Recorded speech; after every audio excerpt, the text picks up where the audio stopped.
Hey there everyone, in this video I'm going to show you how to change your font in Canva. It's quite simple, all you have to do is follow along.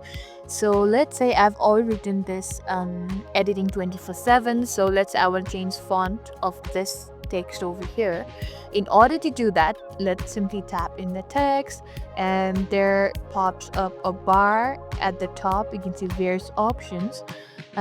In the very beginning, you can see a font option. Let's tap in there, and by doing that there will pop off many option of the font. So this is exactly how you do it. You can simply choose the font you'd like. Let's say I want to change it to this one, and there you go. This is how you change font in Canva.